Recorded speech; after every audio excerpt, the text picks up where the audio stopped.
Good evening once again. You are viewing Wisdom Keys for Focusing on Your Passion. LaunchPad Consultancy, in collaboration with VisionWorks Solutions, bring to you Book Club Conversations, Series 3.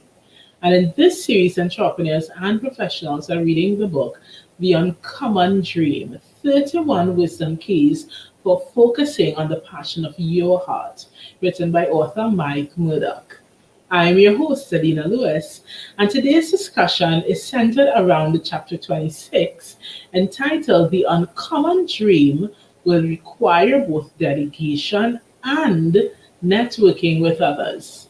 And joining me this evening for this discussion is Roll Rollox, Impact Strategist at VisionWorks Solutions.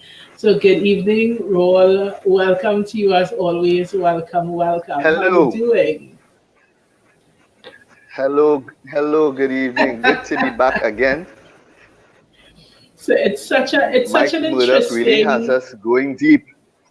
Yeah, listen. I almost, you know what? I almost read the chapter again. That's how it had me going deep.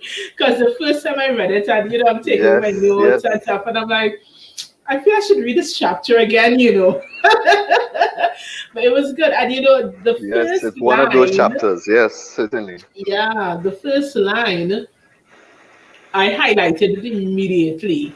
One cannot multiply. Same when you here. read that, what came to mind? When you read that line, what came to mind? It's the same thing. Well, what came to mind, it sent me back over the years, over the various things that I've been involved in, the various projects, and acknowledging the value of other persons who've made their contribution to it, and that I could not have done these things alone. You understand? Yeah.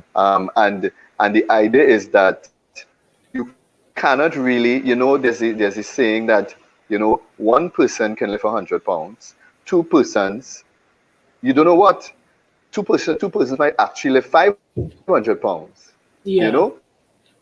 because of that multiplier effect, Yes. And that's something that you can't put on a linear scale, you can't chart it. You just never know what happens when two persons come together and blend their talents and skills. It's amazing. Yeah, definitely. When I was reading through the section of 7 keys to delegation and networking, in my mind, I'm like, boy, I should just sit and just read this whole chapter.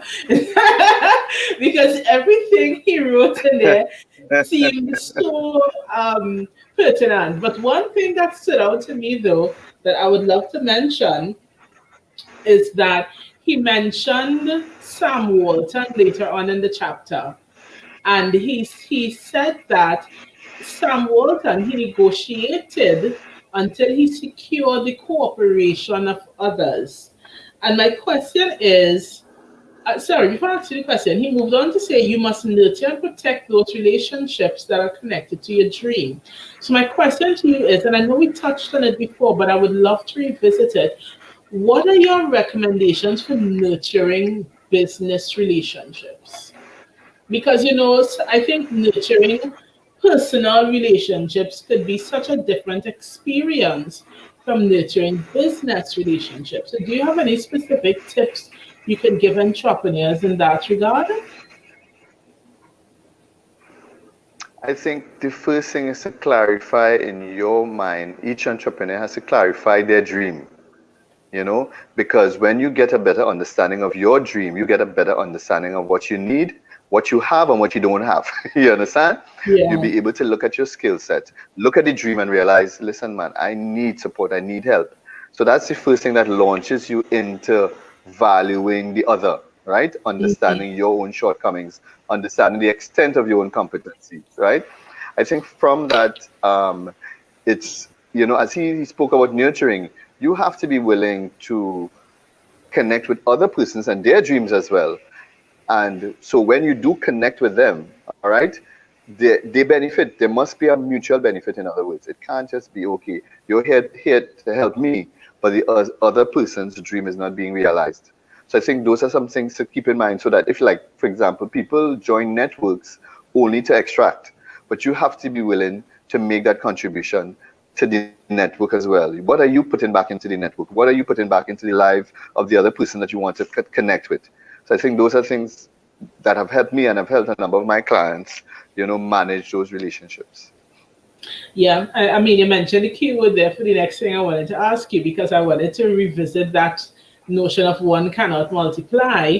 And the question I have for you is, what can you do to successfully network? Now, you touch on one big one, which is you don't get into networking just to extract. You must be positioning yourself to give. But I want you to maybe address it from the perspective of maybe the persons who feel like they don't know where to go, who to turn to. They feel like they don't know anybody, or they don't know anyone in their industry or their field. They just feel lost. They feel like a standalone. They're willing to network, but they don't know how. And if it is restarting the conversation from the premise that networking is not about giving somebody a business card, then how do people successfully network? How do they even start this experience of networking? I think once you begin to clarify your needs and you begin to clarify what you're about, your own vision, your own scope, you begin to get a clearer sense of the people that you need to connect with. All right. And I think I reiterate that because I see that as a big issue. Some people are not clear. So they go around making connections with persons who are not necessarily, the right kinds of connections that they need to make. At the same token, I would say that you have to be positively expectant. Not every time you make a connection, it's going to work. But every time you make a connection, it's going to clarify the kinds of persons that you need to connect with. All right. And if you're going to clarify what they bring to the table and what you bring to the table. So I think it's important to be very clear about what you're going after. That helps you clarify the help that you need, the support that you need, and you need to be positive about it and understand that it's not automatic. It's not going to happen one time. There's something else that actually Mike Murdoch mentioned later on, which I will also suggest, is that once you become clearer, then you're able to communicate your expectations clearer. And I think sometimes I see entrepreneurs fall down in that area, all right? They don't clarify what their expectations are. They assume that what their standard or the way they want it is the way everybody wants it, And Yeah. meaning is in the eye of the other person. Yeah. So you have to connect with. So let me give an example, right? Let's say you connecting with someone else, and in your mind you have a sense of what excellence is. All right. Now for you, being on time is important. Now another person that you may connect with would say, well, if I reach 5 minutes to, that's fine. But your expectation might be you need to be there half an hour before. Because if you come a half an hour before, there's enough time for us to prepare. If something goes wrong, we are ready to meet with whatever challenge. Now, if you assume that, then you might find yourself in difficulty with certain kinds of relationships. Now, that also provides a kind of a safeguard, because as you become clearer about your expectations and you communicate it, some people up front will be able to say to you, I think that's a little bit more than I can deliver, or I am expecting myself. So it helps that process of going back and forth with who you need to connect with as well. So I think those are some additional things that often would help if you clarify your expectations and you communicate those expectations early enough in the process. Another example would be time frame. Sometimes people get into business relationships and they assume it will last forever.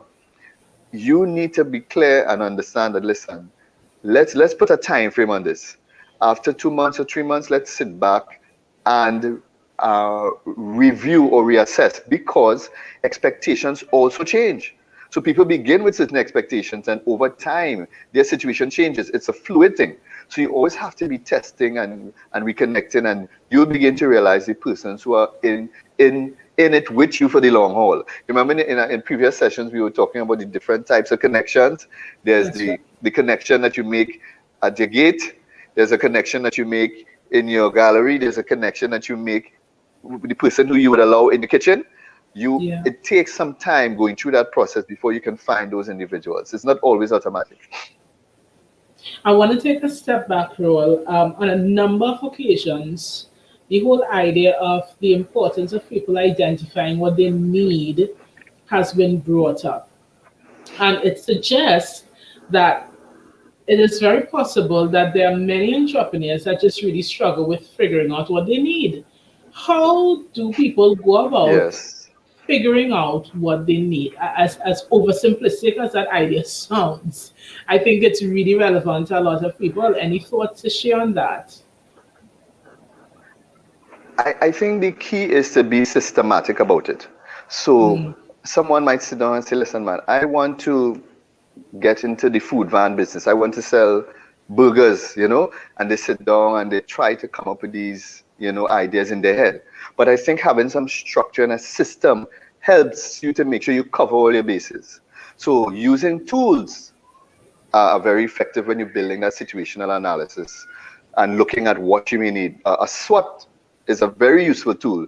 You have your strengths, you have your weaknesses, you look at what opportunities and threats. That's a simple tool that you can use to make sure you cover all the bases and you don't forget. What I also encourage entrepreneurs, persons in business to do as well, pass it by someone else. All right. I always would suggest that persons have a confidant where they can, well, it isn't always easy to come by, but have somebody else you can use as a sounding board so that you can, once you built your SWOT, you can say, listen, these are some of the things I've been thinking through. I'm going into this endeavor, this project. I need to make this business decision. What are your thoughts on this? All right. So having that advice also helps the balance of what you may be thinking in your head as well. All right.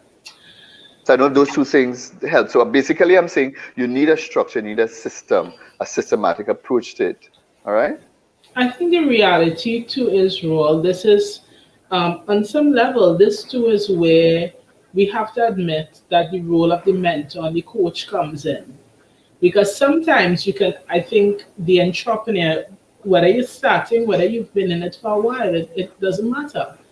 The entrepreneur only knows so much. And you only know what you know, and if you don't know, you don't know. And yes, you could research, but research doesn't always Yes. translate into what's going on with me in my business, in my life right here, right now, under these circumstances. But when people work one on one with business coaches or business mentors, it helps shed light on those things so that what you don't know, you can get a point of knowing. Or if you don't know what you need, sometimes you don't know what you need because you don't know what you need. So, my question to you is this: Mm-hmm. for Mm-hmm. persons who may come into a realization that maybe I really need to connect with a business coach or business mentor, could you take a minute to explain what is the difference between a business coach and a business mentor? Sure. Um, well, understand that these things you can have a crossover. So you can have a mentor who is a coach and a coach who is a mentor, and that happens because oftentimes relationships are fluid. But a mentor generally is somebody who would have had a certain level of experience in a particular area, in a specific field that they can share. All right, they have had the experience before, so they can help you and make sure you don't make the same mistakes. All right, they've had measures of success. They've also had failures that you can learn from, and that's essentially a mentor. A coach goes a little deeper because a coach helps you to make changes, behavioral changes sometimes that are necessary, or sometimes things that you need to implement. So a coach will take you through a structured process of getting from A to B. So the typical coaching process would involve some sort of gap analysis. Where I'm at now, where I need to be in the future, and what are the steps to bridge that gap. A mentor may not take such a structured approach. They may just share openly from their life and their experience. And what you get, you catch, A coach is a little bit more methodical and takes you through a process of change, right? The mentor, on the other hand, is largely inspirational. Not that there aren't things that you can learn nuts and bolts, but it's largely to inspire you to so that you understand less. Yes, I have done it, so you can do it too. Sometimes a coach may not have your experience, A coach may not be experienced in a particular area, but because they have a methodology, they can help you think through. So those are some of the Yeah. essential differences, but both are needed. Sometimes you can find it in one person. Other times you find it in different individuals. Yeah. And for persons who between now and January may come into that realization that this is something I may need to get. How does a person choose a business coach? That's a What's very, the very good question. process? Coaching, Because you might, has okay, really the average person now role would go online, Google business coach Trinidad, business coach San Fernando, business coach Caribbean, Mhm. whatever. And you have a bunch of names that might pop up, whether names, individual coaches, consultants, companies, whoever. How does the entrepreneur then say, this is why I know I want to work with this person or this company, whatever it is? What are the decision making factors Yes. entrepreneurs should really take into consideration? Well, certainly you want someone with experience and a track record. So I have found it helps when your coach has also had business experience and they know the rigors of running a business and what it takes. They understand failure. So I think the coach's track record and experience certainly is very helpful and needed. It helps if that coach has some qualification in coaching, all right? Because coaching is a discipline, it is a practice, it is a profession, and there are certain methodologies and approaches that coaches use to help bring about the changes that a person may require on the road to success. So you need the experience, you need the qualification.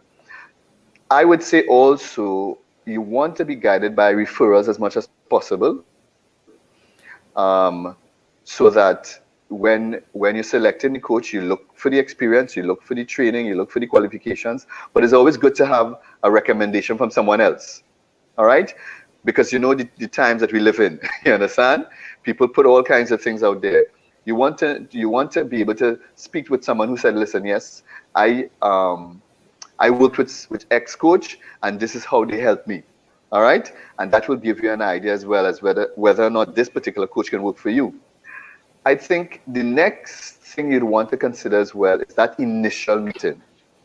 I think most of the time that initial meeting with the coach is exploratory because both persons are determining whether or not they can have this relationship, you know? So that's a time where you can sit down and assess, can I really connect with this coach? All right? And different persons look for different things. Some people want someone who is um, who has wit and who has humor and can connect with me, someone who's down to earth. Another person may be looking for somebody who's very technical, you understand, in their approach, you know. So that initial meeting is very important to kind of work through what is your feel, what is your gut feel, and what you're getting from the coach. In particular, you want to make sure that that coach has very good listening skills. All right? So are they really asking about you and concerned about you, or more about what they have to say? So you're looking for the questions that they ask and how they ask those questions. So I think those are some guidelines that I would recommend. Yeah. Yeah, and I think too, even when you look at that initial consultation too, being able to consider the extent to which the coach is leading you along a path that you're able to facilitate and accommodate. Because I know sometimes for people, there is the experience that because the methodology of the coach is so fixed, that some coaches, they apply that fixed setting no matter who it is, and they say this is the way, Yes. without Yes. thinking Yes. about the flexibility that is needed to meet John or Yes. Sally at their place of need, so they could still experience Yes. seasonal growth and have that experience of success wherever they're on a daily basis in a way that is meaningful to them, and not so much about the Yes. coach fulfilling his or her vision through the mentee kind of thing, because sometimes that happens too. Yes. So Yes. really Yes. looking at how well that person is taking the time to connect with you and your needs in the way that you need it. But Roll, one of the other Yeah, and things. this is what. No, go ahead. Yeah, and this is why I said listening skills, because if that coach is listening, they will be able to pick up on the cues. So, for example, you may determine, listen, this is not the right space to meet this individual. Maybe I need to meet them somewhere outdoors. All right. Maybe I need to get somebody else involved in this process. Those are all the cues. If you're listening carefully, you have to have that flexibility to then adjust to that particular client. Yeah. But you were going to ask a question. Yeah, I was gonna say, Mike Murdoch in the chapter, he he quoted someone by saying that a successful person associates with those who support his dream. And you mentioned, Role, that part of networking is recognizing it's a reciprocal experience. It's about giving and receiving. So, what I wanted to know, if you were to say three things or five things a person should have a checklist to become a good associate. So, we're not looking at the other people, we're looking at the me, the I. How do I become a better associate? Mhm. How do I become better at positioning myself to be able to network and connect with others? What would be those traits that person should consider developing so they become a good associate so people would want to connect with them? We're talking about characteristics or traits that you should have. Mm. I got that Traits, correct? characteristics, or habits, yes. Okay. I would say a willingness to learn, I think, is the first step. Um, because, on this entrepreneurial journey, you will discover that there's so much that you need to learn and you have to be open. So I think first being open to receive from anyone, and that's a big mistake sometimes people make. They feel that the only person that they can associate with and that can help them or could be of value is somebody that has a particular look, a particular name, or particular qualification. You'd be surprised sometimes, the persons who you can build firm networks with. So I would say first of all, you need to be open. I think secondly, you need to be willing to serve. All right, to serve first, to serve the other, be interested in the other, and of course that would mean valuing people. And this is something that Mike Murdoch in the chapter took a lot of time to emphasize: valuing people. Um, there was a point he made. Okay, love people enough to empty your life into them. Love people Yeah. enough to pursue ways to reward them. Love people enough to discern the dominant gift God has deposited in you for them. So I think um, being open, being willing to serve, I think keeping to your promises is important too, right? Let your yea be yea. You understand? So if you do make commitments to individuals, all right, and you can't meet those commitments, be upfront about it. Don't Yeah. let it just pass by, especially early when you're building relationships. There's another way we see it. You want to under promise and over deliver. You understand? Yeah. So that if your expectation is to deliver in a certain way, make sure you sign your work with excellence. All right? Let that be your trademark.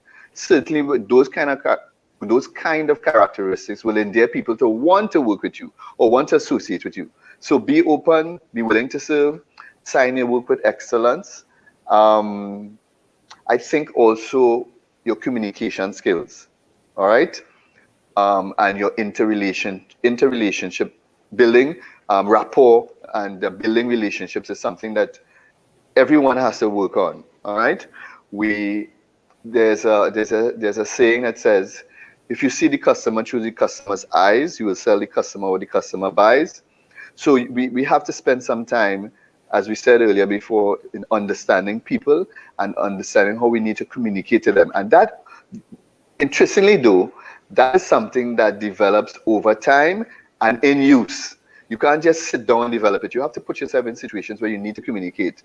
And the clearer you can communicate your vision, your expectations, and the reward for working with you, you find that you're better able to make a match of someone who will work well with you. So that's 4. I have another for you. What would be a 5th characteristic, I think, to be a good associate? I think I would say to, don't sweat the small stuff, have fun and enjoy the process, be passionate about what you're doing, but enjoy it as well, because at the end of the day, the whole idea behind this is to build better lives, you understand, and enjoy the relationships that are important to you. So I would encourage persons to have fun, enjoy the time that you spend with those persons who you connect with. So for me, fun is a big on the agenda as well. Yeah, great. So, well, even as we wrap up this conversation, please take a minute and share with persons how VisionWorks is working to create opportunities for entrepreneurs to grow and network and become their best self. Well, we identify impact as our focus. All right. Um, at VisionWorks, we are particularly concerned about that balance between achieving your goal, achieving the end game, but also enjoying the process. All right, and ensuring that those around you benefit from it. So a lot of our work is geared towards helping persons make that balance. So we provide quite a number of training programs, one-on-one coaching. Um, right now, we have a particular focus for NGOs and persons in the social impact area, and we have a suite of courses coming out in January, where social persons in the social impact space can level up their skills to become better at social innovation. We certainly believe that where we are right now, it's critical to our survival and success in these pandemic times. We have to care about the other. So we have a suite of courses, everything from raising finances to improving your negotiation skills, to improving social media for social impact, to entrepreneurship and social innovation. How can I be more innovative? We have a suite of courses coming up. So for persons who are interested in these kinds of programs and want to level up their social innovation skills, they can check us out online at visionworks.solutions/UPEACE. That's UPEACE. They can get a lot more information about the courses that we have coming up as early as January. We have an open house coming up on the 4th of January. So look out for more information about that. You will also see that on our Facebook pages as well. The same name, VisionWorks. And we hope to have you join us and be a part of bringing about joining this revolution of social impact and social change. Awesome. So, I mean, it's always lovely. Thank you all for coming and joining in on the discussion. Always great to be chatting with you. To those who Always listen a pleasure to be here. live, yeah. Thanks for joining in. Be sure to subscribe, click that notification bell. So once we have new programs, new content, you would be notified and you would be able to join in and view. So until tomorrow, because we're continuing, guys, we're wrapping up. December 20th is coming just now. We're wrapping up. So stay tuned, stay involved, stay reading, and be transformed. Until tomorrow, have a great night and God bless. Bye. Night, everyone.